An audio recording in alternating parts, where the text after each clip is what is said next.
Waduh, HP mana ya? Ya tadi gue cari nggak ada. Kayaknya di rumah deh. Harvey. Oh, masuk aja. Nggak dikunci kok. Oh enggak, aman. Waduh, masih tidur aja. Kenapa emang? Kamu ngerjain remet? Nanti dulu dah. Lu katanya mau nilai bagus, gimana sih? Nanti baru ngerjain remet. Ya udahlah. Ya. Dia buat gua main dulu ya. Oke. Ya. Sepi banget bro. Ngapain ya? Gak ada yang bisa dimain. Pi, mau mana Pi? Main. Hah? Main? Bukannya remetnya belum dikerjain sama lu? Oh iya ya, harus ngerjain ya? Iya dong, biar nilai bagus. Udah gue main, Pemda. Ayo ngerjain remet aja sekarang yuk. Udah lah, gue ngerjain dah. Ya gitu dong. Susah kan ya? Enggak akan susah. Gurunya baik juga ya? Iya, dosennya juga baik kok. Ini kan kasih kesempatan kita. Yuk, Iya. kasihin bikin remet. Udah, gue ngerjain remet dah. Gue jadi main. Nah, gitu dong. Assalamualaikum warahmatullahi wabarakatuh. Nama saya Harfi Ibrahim. Selamat pagi atau siang yang kalian yang menonton video ini. Kalau pagi atau siang ya. Perkenalkan, nama saya Harfi Ibrahim dengan NPM 250201012, program studi Teknik Informatika. Pada kesempatan kali ini, saya akan mempresentasikan tugas mata kuliah basis data yang membahas materi praktikum pertemuan ke-9, ke-10, dan ke-11. Pada presentasi ini saya akan menjelaskan materi mengenai SQL, lanjutan, terus yang meliputi join, subquery, dan fungsi agregat. Kemudian view, index, dan trigger, serta transaksi database, ACID, looking, dan deadlock. Nah, beserta contoh penerapannya juga ya. Dan baik, tanpa memperpanjang waktu, saya akan lanjut memulai presentasi. Nah, dan di sini kita membahas yang pertemuan ke-9 ya. Di pertemuan ke-9 itu ada yang namanya SQL lanjutan, join, subquery, dan fungsi agregat. Nah, dari join sendiri, join ini digunakan untuk menggabungkan data dari dua atau lebih tabel yang memiliki hubungan atau relasi. Nah, jenis join yang dipelajari ada 3 join itu ya. Ini membahas tentang join dulu ya. Kalau join itu inner join. Inner join hanya menampilkan data yang memiliki pasangan pada kedua tabel. Contoh nih, ketika kita ingin menampilkan daftar customer, nah yang pernah melakukan transaksi ya, itu, terus habis itu left join. Left join ini menampilkan seluruh data dari tabel yang sebelah kiri walaupun tidak memiliki pasangan pada tabel sebelah kanan gitu. Contoh adalah menampilkan semua customer termasuk customer yang belum pernah melakukan pembelian. Terus ada lagi yang namanya right join. Right join merupakan kebalikan dari left join. Jadi semua data pada tabel kanan akan tetap ditampilkan meskipun tabel kiri tidak memiliki pasangan. Nah, biasanya digunakan ketika kita ingin memastikan seluruh data transaksi tetap muncul gitu lah ya istilahnya. Terus ada lagi yang namanya subquery. Nah, di subquery ini materi berikutnya. Subquery ini merupakan query yang berada di dalam query lain.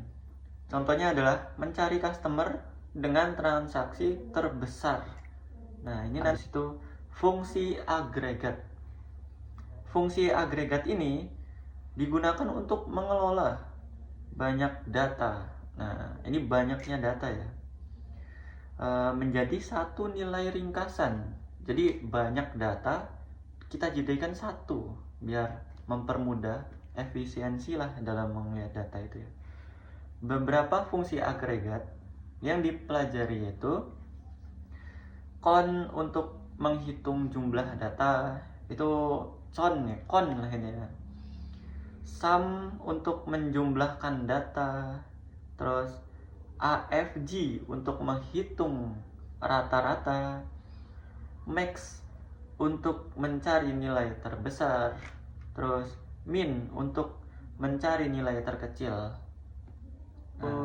Group by digunakan mengelompokkan data berdasarkan kolom tertentu.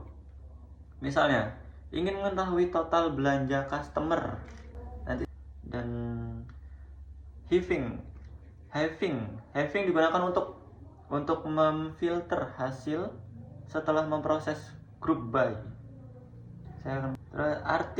Artinya hanya customer dengan total belanja lebih dari 2 juta yang ditampilkan perbedaan where and having, yaitu where digunakan sebagai proses pengelompokan, dan sedangkan having digunakan setelah group by selesai dilakukan. Seperti itu ya. Terus kita lanjut.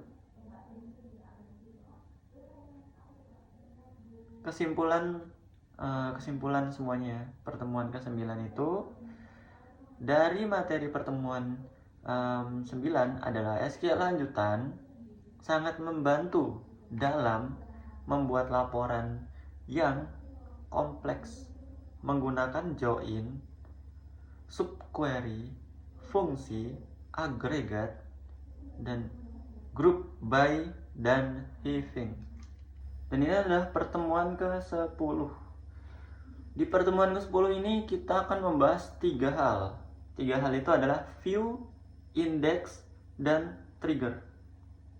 Nah, dalam view, kalau view itu merupakan tabel virtual yang berasal dari hasil sebuah query.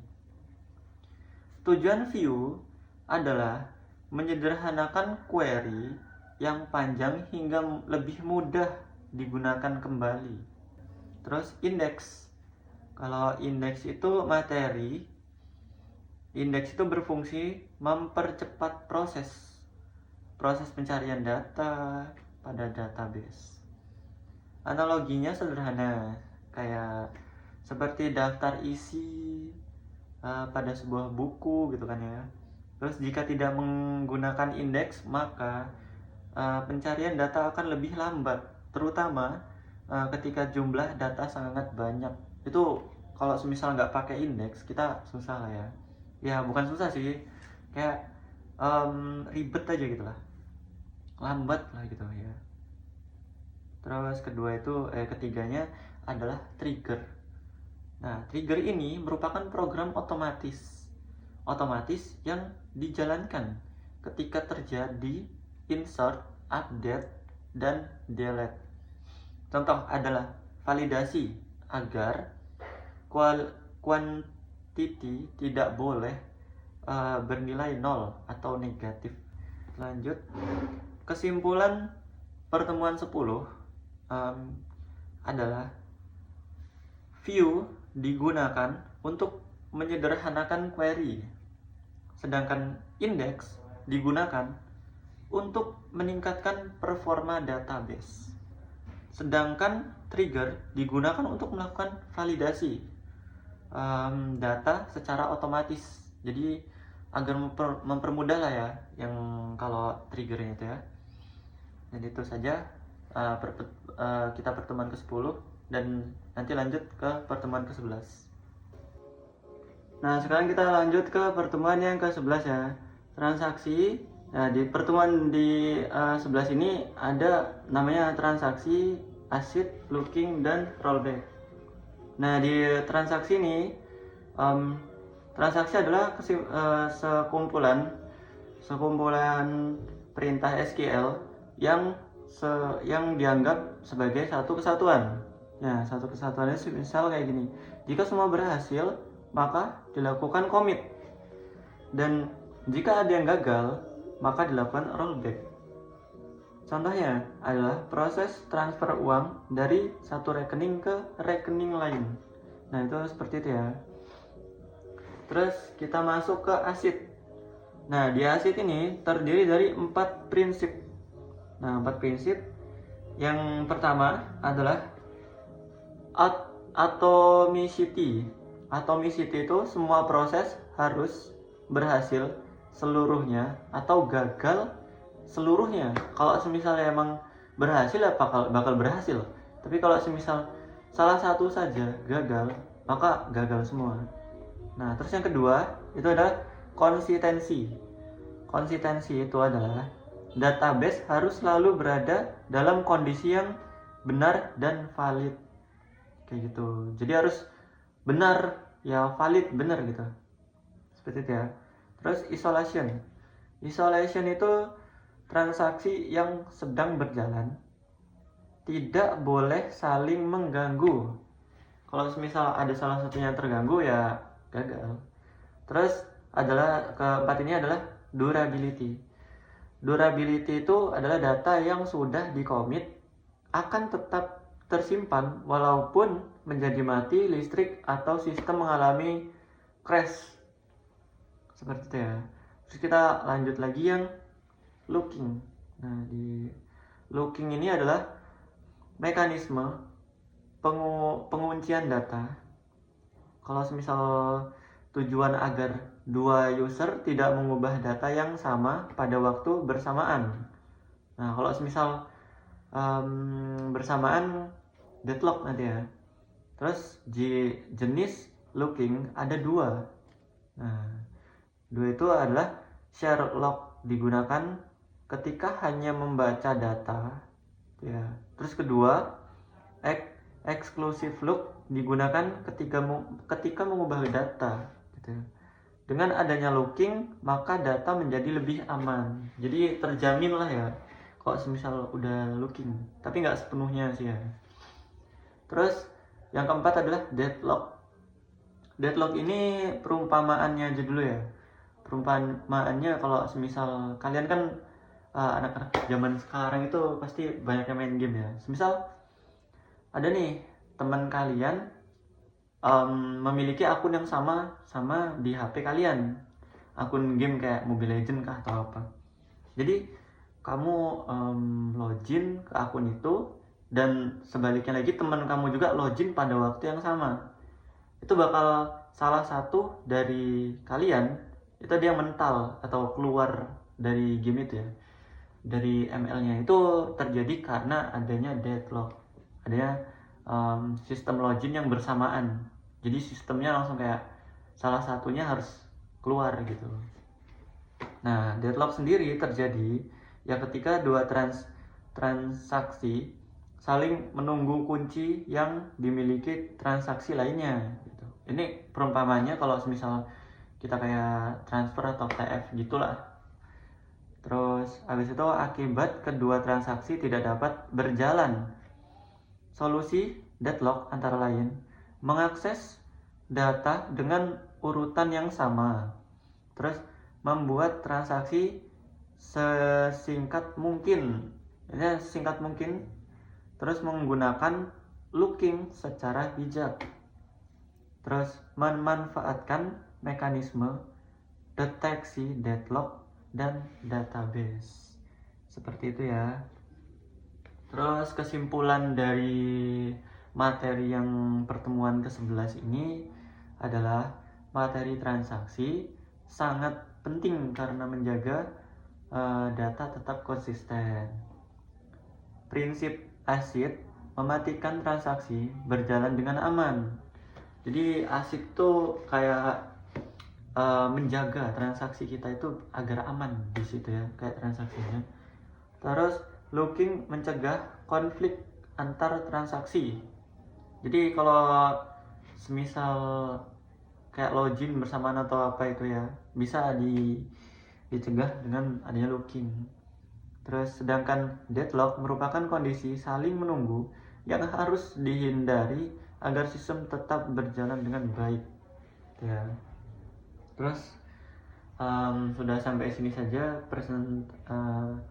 presentasi tugas ini, dan mohon maaf jika ada tutur kata yang salah dalam ucapan saya, dan mohon maaf jika ada dari penampilan saya yang kurang yang kurang berkenan di hati kalian.